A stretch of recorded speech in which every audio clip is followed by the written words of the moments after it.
What's up, everyone? It's Aaron Negler. We're talking football with a very special guest. That's right, it's not so young anymore, Wes Hodkiewicz. Wes, how are you, sir?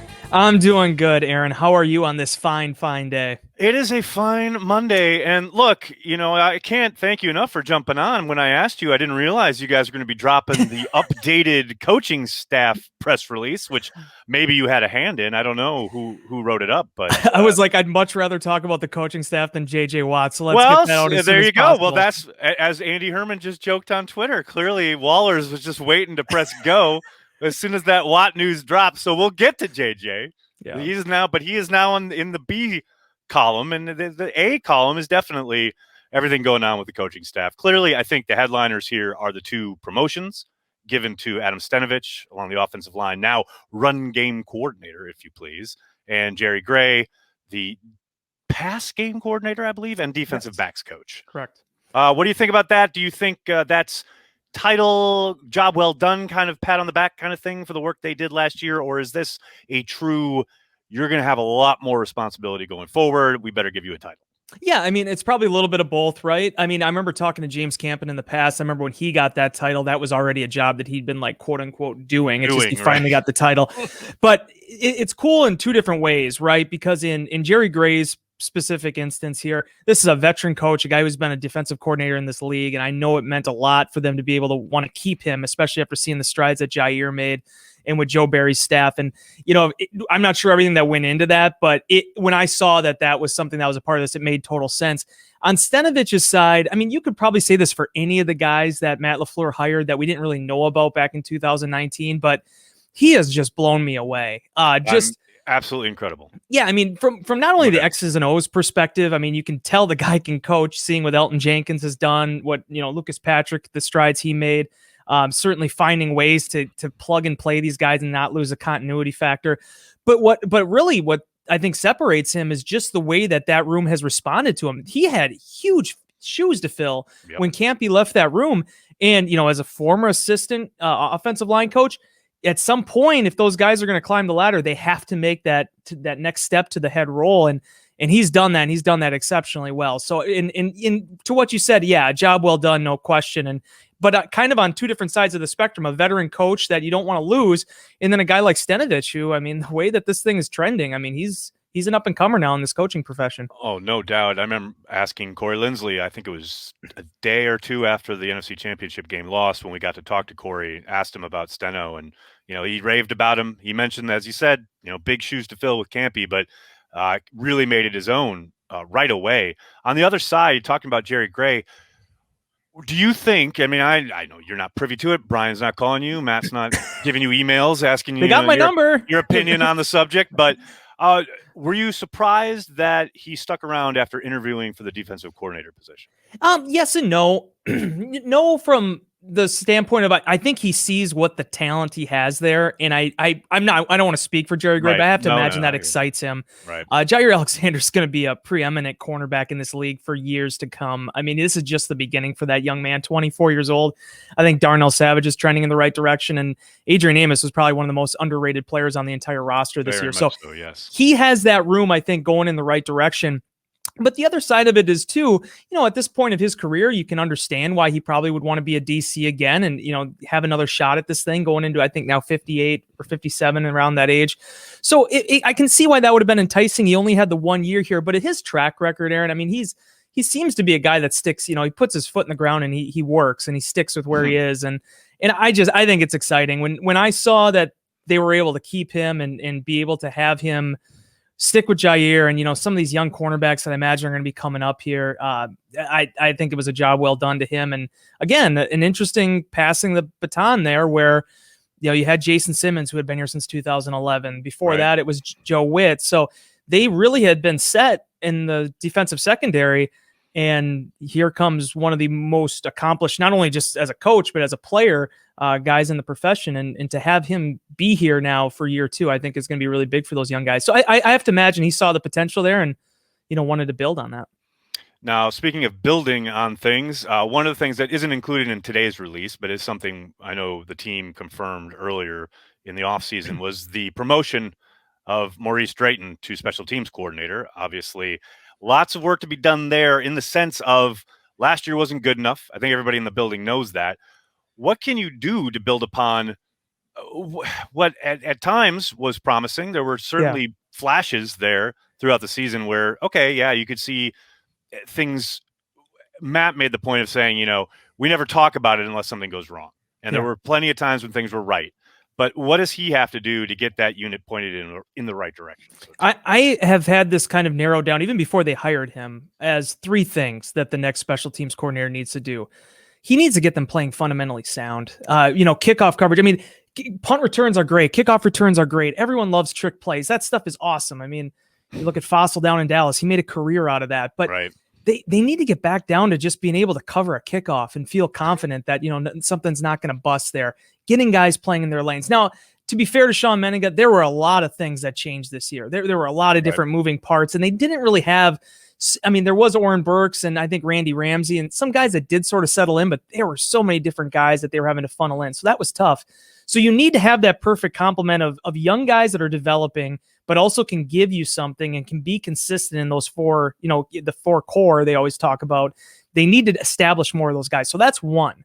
2, getting J.K. Scott back on the right track here. This guy has as much ability as any punter in the league in terms of his leg talent. That's the thing. You see he can do it. Yeah. So, I mean, it's just consistent. Yeah, so finding a way to get his consistency down from the beginning to the end, because we've seen it in spurts, and then just these last couple of years, just this final stretch of the season, it's been kind of a grind. So finding a way to do that, and then honestly, just being able to get guys playing with swagger, playing with confidence. I mean, that's what stands out to me about Mo Drayton. Now, we've only talked to him in a media setting once. It was when he first got hired as the assistant to Ron Zook. But just talking to people around the building, this is a guy that is held in really high regard. People love him. He's a people person. And if you've seen him on the practice field, he's an energetic guy. He's shouting, he's hooting, he's hollering. And I think that's going to translate. And you heard Matt LaFleur talk about it. And this is, again, not a ding on Sean Menninga at all, but when he was mentioning the interview process for the special teams coordinator job 2 years ago, there was almost this little bit of thing in his throat that you could kind of sense that, he wishes he would maybe known a little bit more about Drayton that he knows now. Right. And I think this is a guy, you look at his bio, Aaron, he has been everywhere. He's coached everywhere. I covered Arena Football League too. I know what that league is like. You cut your teeth in that league. I got respect for you. So I'm excited to see what he adds and hopefully just being able to get some of the fundamentals down and get that unit playing more, succinct. All right, we talked about coaching staff. I did my due diligence here. I had to talk about it because you guys put it out. But now let's get down to the brass tacks here. What J.J. Watt's coming home? I know everyone's all upset. I'm sure you're gnashing your teeth. We're ready to write that release. But J.J. making that choice to go down to Arizona, reunite with Hopkins, etc.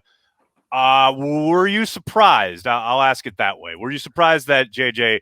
chose to not come play with the Packers at what undoubtedly would have had to been a pretty steep hometown discount? Yeah, I mean, it would have been if I saw those numbers right in Arizona. Exactly. I had people in the insider inbox asking us, like, hey, what's the veteran minimum for a guy that's played in the league as long as JJ? No. It's like, well, if he wants to play for $1 million, I'm sure that Brian has a contract up there for him. Ready to go.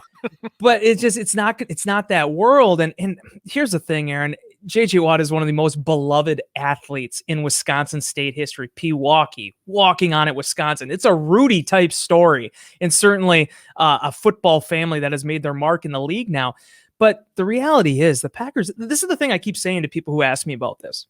Mm-hmm. The Packers they're not in a dearth of superstars right now. They're not in an issue where they got to try to find some people to, get some flair added to this thing. They have them, and they have to potentially try to re-sign some of them here in 2 weeks. So as cool as it is to talk about J.J. Watt, and yes, those stories would have trended hard. Those videos would have been well watched. Those headlines would have been terrific. It would have been one of the biggest stories I can think of in modern Packers history if he would have landed back in Green Bay, Wisconsin, and his childhood team and all that. That's fantastic. But the reality is it would have moved them farther away from being able to bring back an Aaron Jones, who I would argue is the second biggest offensive playmaker that Aaron Rodgers has right now. Right. And we don't know what's going to happen here. We all know what the cap looks like. We're not sure what exactly the number is going to be, but there are challenges that Green Bay is going to be faced with here in the next few weeks. And J.J. Watt, with what he was going to command, especially in the guaranteed money side of this thing, don't even look at the APY, just the amount of money that he's going to be putting into his pocket. It wasn't going to be very sensible. We all loved it, though. I mean, it is. Yeah. It's a passion thing. No doubt about it. No question about it. I did like the Cheesehead TV, the headline on that, though, basically saying, all right, now we had our fun. Yeah. It's time to keep going. You can stop asking about it. I get it. People have fun with it. There's nothing wrong with that. I'm all for having the fun. That's how we work. Well, and it's just, how rare is that, though, right? I mean, that's the thing. Like, yes. The moment he was released, I thought, okay, this is probably never going to happen, but we're going to have fun talking about it because it could. It's just, it probably won't. It's amazing how the tides have turned too. You go back to, I remember sitting in 2014, I was sitting in the a hotel room in Madison, getting ready to cover state basketball. I was on the beat, but they threw me in for the state basketball coverage for the Press Gazette. I was sitting down, getting ready to eat my breakfast, and then I got that tweet from, I think was the Packers account saying, yeah, Julius Peppers signed. Oh, that was a Saturday morning, wasn't it? Yeah. I remember. I'll never forget where I was when that happened. Because I was like, because he wasn't on anybody's radar. No. It hadn't been rumored or anything. And then there was literally a picture of Julius Peppers on Lambeau which I thought was photoshopped. I did for too. About 2 minutes. Exactly. But it's just him. Now again, that was Julius. He's a one of a kind, one of a generation human being. That's the way he wanted it. But it was just funny going from that aspect of this thing where it was he flew in, he signed, he did an interview with Vic Ketchman, he took a picture on Lambeau Field, and he was like back in North Carolina by the time that anyone knew about it. Right. And then you had, J.J. Watt putting these locations in his bios and all this stuff. And good for him. It's all about the entertainment of it. It kept people active and interested in February, but yeah. That's the other thing. Like, what do we got? We got 60 days until the draft. But there's no combine. There's no combine. But to that end, without a combine and without the annual tradition of agents and teams being in the same spot and having an opportunity to begin the tampering, so to speak, we know there isn't any in-person version of that this year. So probably this is happening over text or via phone calls or what have you. Now, the report out there a couple weeks ago was about Miami having interest in Aaron Jones. You mentioned Aaron Jones a little bit ago. I will say I thought Aaron Jones was out the door for sure until we started looking at the franchise numbers. Yeah. And you look at $8 million per year. And again, I know you're not privy to what Brian's thinking or going to do, but do you think Brian might or is possibly thinking about using the tag on Aaron Jones? Because at $8 million, that's almost too much of a bargain to pass up for a player the caliber of which you have in Aaron Jones. Yeah, the encyclopedia of Michael Spofford was not in the office last week when I was trying to do all the research on this. It's been 10 years since they've used the tag. And Ryan Pickett, right? Ryan Pickett. And that was to work an extension. The time before that was Corey Williams. They ended up trading him for a second rounder to Cleveland. I was trying to find the last time they'd tagged somebody, maybe Cletus Hunt. I'm trying to remember the last time they a transition tag, but I can't remember who it was. I know they used the transition tag a couple of times, but I know they used it on Bubba Franks, but that was a long time. Yeah. So, but to your original point, the thing is you look at the compensatory process, right? You have the APY. We don't know everything that goes into that, but the APY generally drives it. Last year, Blake got $10 million a year from the New York Giants. Right. That's probably going to be worth a 4th round pick. Aaron Jones is so much better than a 4th round pick. And it's just with the APY on a running back, you just wonder, can you get a 3rd rounder for him? So in that regard, I do think a tag could potentially be in this play. And I'm sure that's not what Aaron Jones wants to hear, but where the tag for the player, you absolutely do. But where the tag came in for running backs, I was flabbergasted. If you go back to there were insider inboxes I wrote about, stop asking me about the tag. I don't know anything about the tag. Right. And then I saw the tag and I'm like, wait a second. Well, because if the cap was the regular cap, it would probably the running back number would probably come in just under 13 million. And there's no way that's going to happen. But at 8, which is it's coming in just a bit over 8, probably. I don't know. It's just we're talking about a guy. I'm sure Packer fans have gotten a feel for it already. But I'll tell you this right now, Aaron. This is my 9th year covering the team now. I think Aaron Jones is one of the most humble, decent, just unbelievable human beings that I've come across. Doesn't get terse with the media, doesn't raise his voice depending on what, snaps he's getting or not getting. That's been since day one. I mean, you got to remember, this is the same guy that was a healthy scratch his first game, so the Packers could have Devontae Mays up as their third running back. Wow, what a pull. But he never, ever complained, even when it was apparent early on that this guy could be a superstar. And the fact is I was talking with a friend of mine on the phone last night, the way that teams have to game plan for him, it's not just about what he does with the touches on the field. It's just the multitude of ways that this guy has been utilized now in Matt LaFleur's offense. He gives you a dimension you have to think about. There are so many difficult questions, again, that the Packers are going to have to answer here the next 2 weeks. But Aaron Jones is a special athlete, and you just hate to see a guy like that walk out of the door. You generally want to keep your good players. There's no doubt about that. Let's pull back a bit here because you do mention what that number might come in at. Speaking of the salary cap itself, how much do you think, and I know this isn't official yet, although the reporting around it last week was that we might hear official word this week, in regards to the big media deals that are coming down the pipe here in a couple of years. We know the big kind of broadcasters are already locked in. Disney is the outlier that they're trying to nail down. But ultimately, NBC, CBS, Fox, all these guys are essentially doubling what they've been paying, close to, if not exactly at $2 billion per year. And then you throw in Disney, which is going to be 2+ most likely. Do you think that gives Gutekunst and Russ Ball not pause, but a little bit of leeway and or maneuverability with how they might go about? Now, look, this is not news to them. Sure. They've undoubtedly known that this type of thing was coming. Yeah. But do you think maybe that's something that they are able to kind of lean on when it comes to, we know, like you mentioned, there's definitely salary cap issues they got to work through this offseason.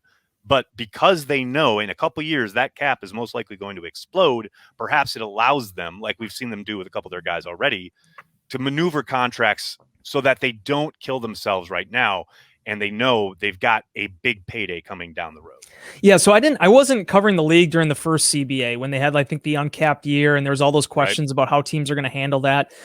So I probably need to talk with Mike or with Pete Doherty about this a little bit to see how teams, because I don't recall too well how they approach that. But it's an interesting point you raised, though, because this is the first time that I can recall where you're sort of predicting what the cap is going to look like. Now, we've known for a number of years it's been 10 million more, 10 million more, 10 million more. It's been like that since 2012 when it was at 130 million. It just has gradually gone up. Well, now you're taking a step back. And that's what I keep going back to, is that, if these TV contracts double, and again, anyone in the Packers that wants to double my salary too, by all means, go ahead. But I'll send this right to Duke when we're done. Thank you. I'd appreciate that. Although my review's already done for the year, so that's already locked in. Oh well. But you raise a good point, because in the past, this team, especially under Ted Thompson, they didn't kick the can down the road very often. They very rarely restructured contracts unless it was performance based, like the Mason Crosby thing. Yep. And even though they did cut him, AJ Hawk, that kind of stuff.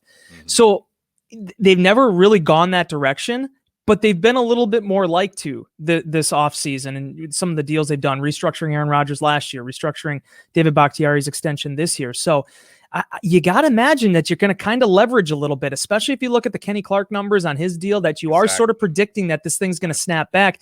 But what makes this free agency period so compelling this year, Aaron, is because, people have been asking me, well, couldn't they just take 1 year prove it deals, all these guys? Right. Well, no. Teams aren't going to want to do that, because a 1 year deal, even if it's unlikely to be earned bonuses, that's going to be a pretty substantial cap number the first year. Well, usually when you do a 4 or 5 year deal with these guys, you actually get a pretty, palatable cap number that first season. So we'll see exactly how all the chips fall, but certainly with that sort of hovering over everything, you do wonder if you're going to see more post-June 1st cuts. You're going to see more teams restructuring, more teams being willing to kick the can down the road, because there's just not this giant brick wall waiting for them in 2022. Well, we know if there's a man who's up to the challenge, it's Russ Ball. He's done a phenomenal job the entirety of his time in Green Bay.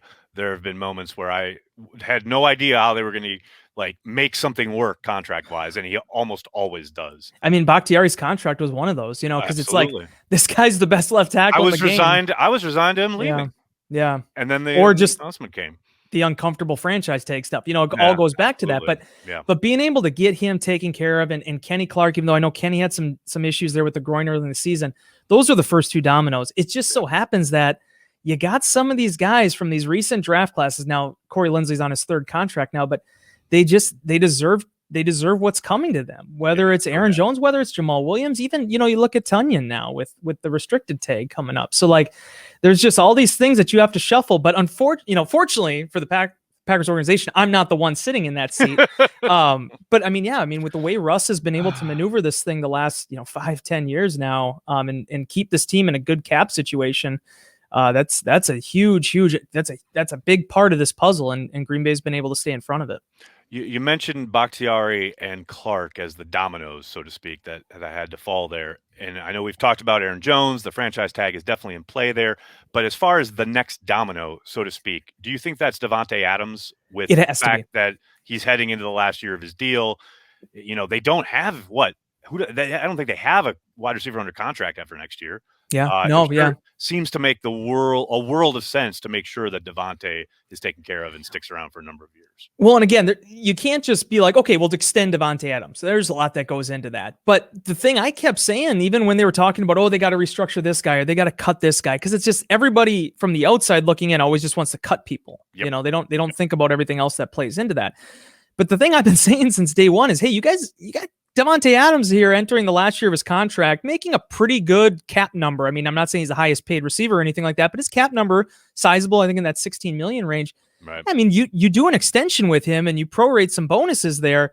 I'm not saying you're going to get it down to 8 million, but I mean, you're going to give yourself some relief. There's going to be some maneuverability there. And again, you're paying a guy. This isn't paying some schmo off the street. I mean, this is arguably the guy. Davante fucking Adams, yo. Yeah, he's the preeminent guy now at this position. He's 27, 28 years old. So all of that, and again, they're going to have to do some thinking, and it's going to be the big question of this offseason, beyond what happens in 2 weeks is how can you get Adams done, or what happens there. But that's another guy that it's not kicking the can down the road if you can get an extension done with him. It's kind of reminds you of, how they took care of David Bakhtiari the first time and being able to leverage that last season. And Adams is a huge piece that the Packers, with him. The thing that's funny, Aaron, is they got on this run here where they got these receivers in here at such a young age. Davante Adams was 21, and Randall Cobb was 20. Cobb was wasn't he like the first guy born in the 90s to score a touchdown in the NFL? I mean, that's just depressing, because that just makes me feel old. I'm getting there. yeah. Not so young, Wes. That's where you're at. Let me ask you this. Let's pull back from the football side of things, as lovely and wonderful as it is. Do you get to see Rock much in the offseason? He's right next to me. Is he really? Yeah. His office is right there? Yeah. That's awesome. Yeah, he was working on a Rock report today. Dude, that guy. So he's the best. Larry's he's a workhorse, man. I mean, everybody knows this already, but he's in a position where Larry could just, season ends, he could mail it in and be done. And then, hey, see you at training camp. I'll see you at training camp, right? He is here every single day. He was there throughout lockdown. The entire, pandemic hits, and there's Zoom calls with Larry up on Packers.com. I'm like, this guy doesn't stop. No, he's a worker, man. And, some people, I don't want to say that I don't want to be doing that when I'm in my late 60s and things like that, but it's a labor of love. And, between him and honestly, Cliff Crystal too. Cliff is he's one of my heroes in this business. You got Cliff, who's, not to take this away from Larry, but you got Cliff who's upstairs working on this, it's this opus of Packers history right now that I know it was supposed to be for the 100th season. But I was just going to say, I've been waiting for it. It was supposed to be out for the 100-year anniversary. I've been waiting for it forever. I know it's going to be exhaustive and well, unfortunately, unlike George R.R. Martin, Cliff's actually writing it, so we actually are gonna he's been doing a lot of. You had to get that dig in there. I had to do it. I had to. Maybe he sees this sometime. Yeah, he's a big fan. Yeah, I imagine. Big Cheesehead TV subscriber, Patreon member. But Cliff, I think in his early 70s now, and Larry, I mean, these are just wealth of knowledge, and I felt so blessed. And I was with Cliff a little bit at the Press Gazette too when he was helping us out there, and oh, nice. Just to have those type of guys, and Larry has touched so many lives and media people in the Green Bay area, both on my side of things, on the TV side of things. I mean, just an absolute legend. So it was one of my distinct privileges. We do unscripted, right? That's our big podcast. And Right. Spofford had been on every single one, and then he had a little bit of a thing pop up. So I had to host it with Larry. That was the first time I've ever done that. And it's just like, holy crap. I mean, for a kid from Green Bay, Wisconsin, Oh yeah. that has the Rock, finger foam hand at, Love autograph from when I was 6 years old, to be able to do something like that with him and his humility. I mean, he is an absolute legend. He is one of the biggest ambassadors of Packers football and everything it represents. And yeah, it's been a privilege being able to work with him the last 5 years. I love Larry for a lot of reasons, but I think I've told this story before, but this is true. Literally my first day on the beat. And as you know, there was some consternation around my hiring when I got hired by the Green Bay Press Gazette. But I had come from a very contentious meeting, and I was a bit flustered. And I walked onto the practice field. Or I don't think I was I was on my way to the practice field, Sure. and I ran into Larry. And I know who he was. I was sure he had no idea who I was. But he said, and I quote, "Aaron Nagler." I said, well, "Hi, Rock. How are you?" And I called him Rock. Never met the man before, but formally, but I said, yeah, Rock. Hey, Rock, how you doing? And he said, "I really like what you do." And and it was just like everything that had happened that morning, everything that had happened at all just faded away. Yeah. It made everything all right. He's a legend. The other thing that's underrated about Larry that some people know this, especially in the media, there's some stories I can't tell, but he sees, observes, and knows everybody. So everything. True. There was one day where I was walking down I was walking down in the hallway, and then we ended up going into some meeting, and he called me out for always looking at my phone whenever I'm walking in the hallway or something. Like, oh, he's got something going on with that. And it's like, you know what? That's a very astute observation that he actually picked up on that. But no, he's fantastic. He like I said, he's a worker. He is an icon. And as long as he wants to keep doing this thing, man, I'm just going to enjoy being able to share an office with him. Well, I'm hella jealous. Not that working with Corey Banke isn't a dream, but if I could be shacked up next to a living legend like Rock, it'd be pretty. I don't do autographs at all. I've never been a big autograph person, even when I was a kid. I like collecting cards and things like that. Oh, you're talking about getting them. I thought you meant like giving them out, because you're probably walking around Green Bay now, and everyone's like, "Oh my God, it's Wes Hodkiewicz of Packers.com. Can I have an autograph?" I'm sure everywhere you go. But there is one. I was on vacation last week, and I got a 1983 Packers media guide. I don't know if you remember that one at all. Oh, I have it cataloged somewhere, I'm sure. Yeah, it has Larry. It's back in the days. Is he on the cover? No. He's on the cover. Shut up. Yeah, there was some. He was an exceptional two-time Pro Bowl. Everybody, man, the kids don't know. He was a great center. He was a great center. But just for comparative sake, they haven't put Corey Linsley on a program or a media cover. On a media guide. Not anytime lately. Nope. So I do want to get Larry to sign that, though. There's hell yeah, you do. My boss, I'm in Duke Bauber's office right now, actually, because he's been working from home.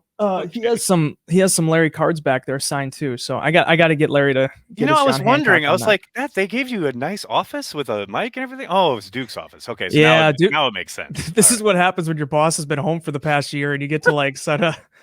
It's gonna be like what is that old rule where the squatters' rights kind of thing? Yeah, exactly. You've been there. Back in there. I'll be kicking him to the cubicles because this is my office now. It's yours now. I think that's the way that works.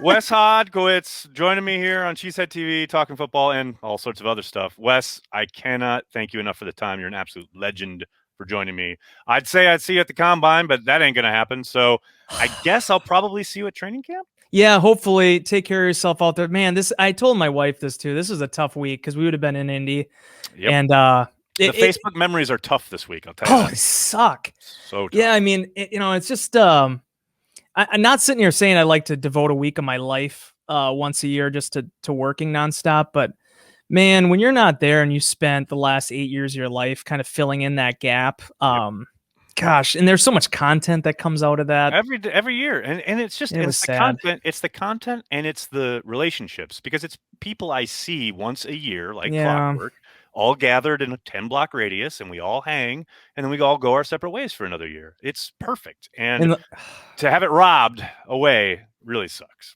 But hopefully, knock on wood, start getting our hands around this virus and whatnot, and. My wife has been vaccinated with both of her shots. My mother-in-law, so we're making progress. My folks got theirs at Prevera. I believe that's how it's Nice. pronounced Yeah. in the Green Bay area there. So We got hopefully, ours at Bellin because I think I'm of like I have course. to say that contractually. I was just going to say, you got to give Bellin a shout out as a Packers employee, I'm sure. But hopefully, we will have training camp in full with fans late July as normal. That would be awesome. And I will see you